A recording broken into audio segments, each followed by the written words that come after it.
d'abord di tàmbali par nuyu honorable député Farba Ngom bu ñu fekk këram di nuyu njabootam waaye di ci jaare di nuyu waa Sénégal yëpp di wax ni dama ñëw fii tey ngir mastawu l'honorable député Farba Ngom ci yàqu-yàqu bi nga xamante ni am na ko fii ci biir këram te manifestation yu amoon ci fan yi nekkoon diggante jeunes yi nekk Ngor yenn jeunes yu nekk Ngor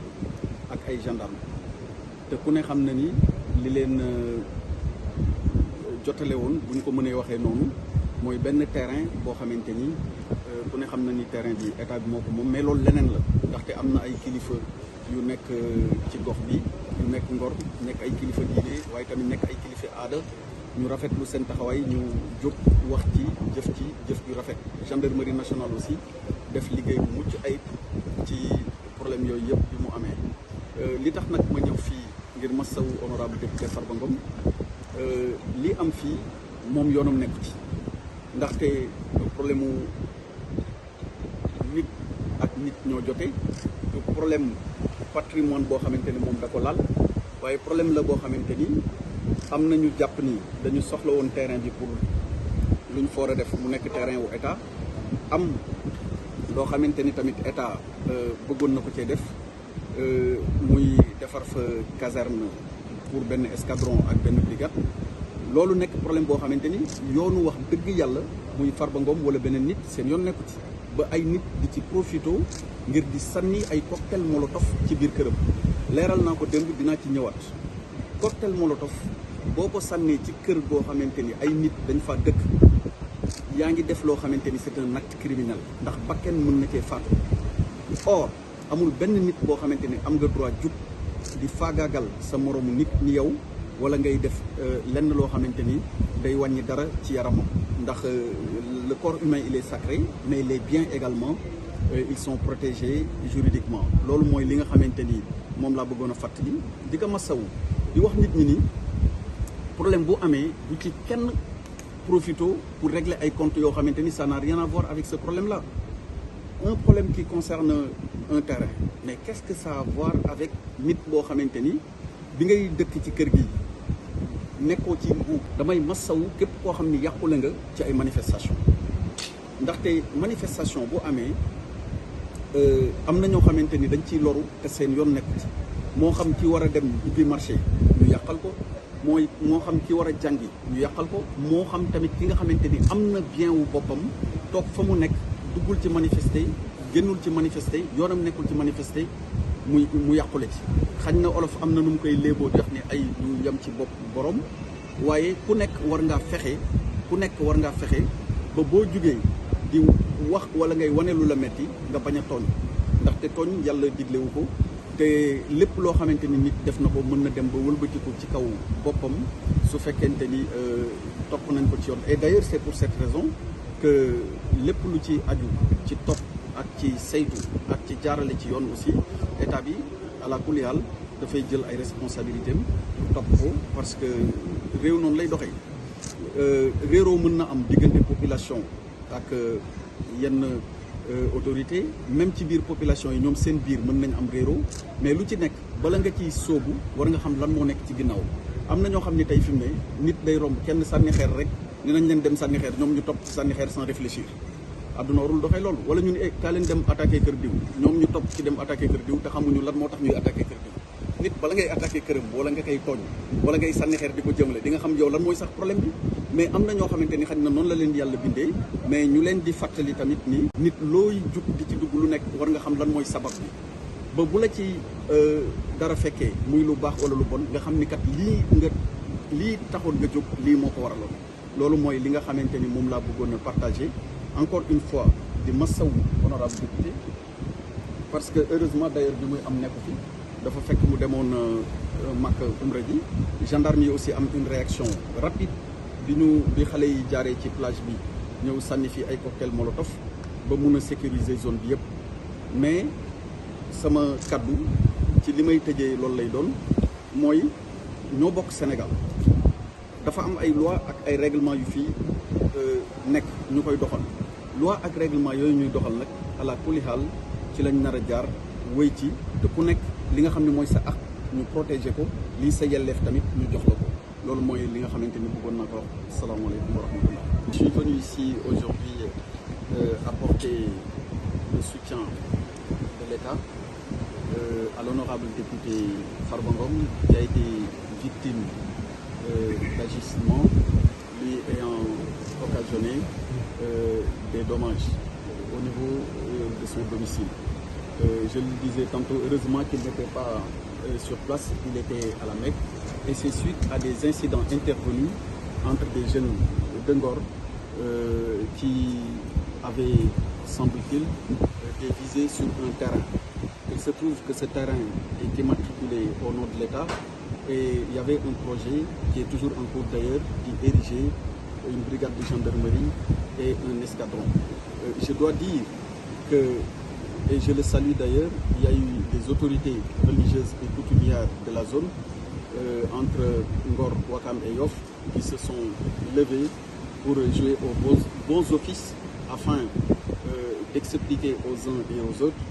que dans une république, il y a des lois et règlements à respecter, ce que nous ne cessons de rappeler à toute occasion. Je dois par la même occasion aussi saluer le travail remarquable qui a été fait par la gendarmerie pour rétablir l'ordre public qui a été troublé. Mais cette occasion qui m'est offerte aujourd'hui constitue pour moi un prétexte aussi pour rappeler à l'attention de tous nos compatriotes qu'il ne faudrait certainement pas profiter de manifestations ou d'incidents pour porter du tort à son prochain, surtout quand celui-ci n'a rien à voir avec l'affaire en question. Quand j'ai parlé tantôt des faits, c'était pour mettre en évidence le fait que l'honorable député Farba Ngom n'a absolument rien à voir avec ce qui s'est passé à Ngor. Alors, on ne comprend, c'est pourquoi à ce jour encore, on se demande comment a-t-on pu constater que des personnes se sont dirigées vers son domicile pour lui jeter des cocktails Molotov. Je l'ai dit hier et je vais le rappeler aujourd'hui, jeter des cocktails Molotov sur des propriétés privées ou bien sur des personnes pour atteindre leur intégrité physique constitue un acte criminel. C'est dangereux pour les personnes qui manipulent de telles solutions explosives, mais c'est également dangereux pour les personnes qui sont visées. C'est pour cette raison que j'invite ceux qui sont un peu tentés de continuer une telle pratique à la laisser tomber, parce que en définitive, cela ne peut produire que des effets néfastes à leur égard. C'est pour cette dernière raison d'ailleurs que je vais terminer mon propos et surtout manifester au-delà de l'honorable député Farba Ngom mon soutien à l'égard de toutes les personnes qui ont été victimes des manifestations que nous avons enregistrées ces derniers jours dans la zone, qu'il s'agisse des gendarmes qui étaient impliqués dans les opérations ou bien qu'il s'agisse même des populations qui ont eu à subir quelque part des dégâts, ou bien dans leur domicile, ou bien même à subir des blessures qui ont eu des impacts sur leur mobilité ou sur leur santé. Voilà en résumé ce que je voulais dire et terminer en renouvelant notre soutien à l'honorable député Farba Ngom, mais surtout en disant que lorsque des manifestations surviennent, il ne faut certainement pas aller dans un sens qui n'a absolument rien à voir avec l'objet de telles manifestations. Je vous remercie. Merci beaucoup, monsieur le ministre de l'Intérieur, ci turu gouvernement bi ak turu État du Sénégal. maa ngi lay gërëm ma ne sama tur ak sama turu mbokk ak turu Sénégal yëpp ci sa déplacement ñëw quand même en tant que ministre de l'Intérieur xool ce qui s'est passé ci turu nguur gi maa ngi la ciy gërëm bu baax a baax tamit wax dëgg yàlla di la ci remercier ndax lii mënoon na la ci bañ a fekk parce que travail bi ci état waroon def ngeen ko laata may ñëw wax dëgg yàlla di jóge bitim réew di la ci jaar ci yow di gërëmaale gendarmerie nationale yëpp lépp luñ ci waroon dox di ko def nañ ko y compris vous-même en tant que ministre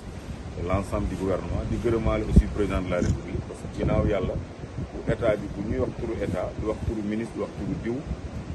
réew noonu lay doxee loolu lépp ci ndigalu chef de l'état la à travers loolu maa ngi koy jaareele ci sa loxo yow mi Antoine Félix Diome nekk koo xam ne aussi dëgg yàlla ministre la boo xam ne lii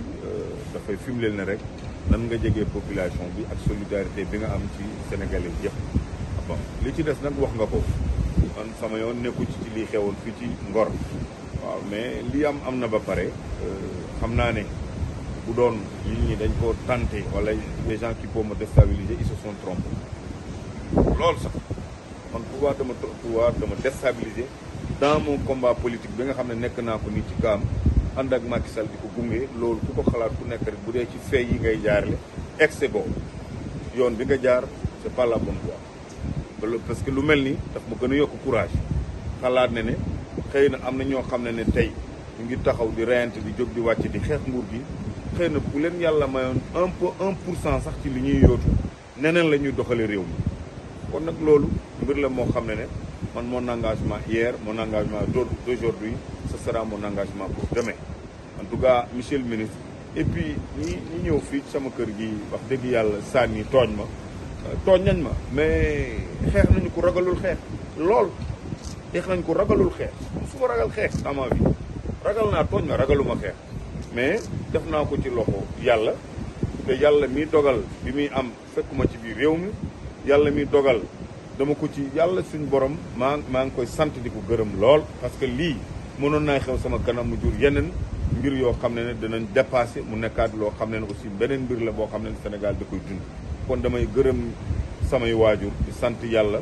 di gërëm ñi nga xam ne ginnaaw yàlla lii am na te fekkuma fii ngeen ñu taxaw ci li ñu war a taxaw te bu ci gendarmerie taxawuloon mënoon naa gën a metti boobaa bu ngeen ñëwoon ci kër gi yaakaar naa di ngeen ko fekk mu doog niir na ay boyal nañ ko ba mu boy parce que li nekkoon seen yéene taxaw bi ci buntu bi ñu yor ay jaasi yor ak leneen di bëgg naan dañuy dajj buntu bi xëy na loolu da leen tëlee kon nag ñoom seen yéene ci sama kër gi nekkutoon rek li fi jot am mooy peut-être benn néeg moo ci jot a tàkk ba li fa nekkoon yëpp taal loolu yéene la boo xam ne du moo nekkoon seen yéene loolu lépp dañ ci sant yàlla vraiment wax dëgg yàlla monsieur le ministre dina ci gërëmaat encore di gërëmaat force de l'ordre yëpp lépp luñ ci waroon taxaw def nañ ko moo waral dégâts yi vraiment mu yem fi mu yem ni en tout cas daal kontaan naa ci sa déplacement ci turu état bi turu chef de l'état ak turu gouvernement bi yëpp maa ngi la ciy gërëm lool di la ci remercier te lii comme li ma wax rek mënoon na ñàkk coup de fil kese ak boobu ba tey ñuy jokkoo doyoon na ma sëkk ak barke déplacement bi nag loolu rafetal la acte de solidarité la te ci sama tur nga fexe képp ku lii daloon yaa ngi ko ci vraiment moom tamit defaale benn déclaration de solidarité ak moom képp ku amoon benn loraange wala ñu tooñ ko ci manifestation ñëpp nga boole boobu kàddu loolu aussi man maa ngi koy rafetlu ñoom it ci seen tur képp ku amoon lu mel nii ci wàllu manifestation boo xam ne sa yoon nekku ci te lii daloon la lu mel ni daloon la maa ngi wax ci seen tur di gërëm état bi ci seen tur di gërëmaa le ministre de l'intérieur merci beaucoup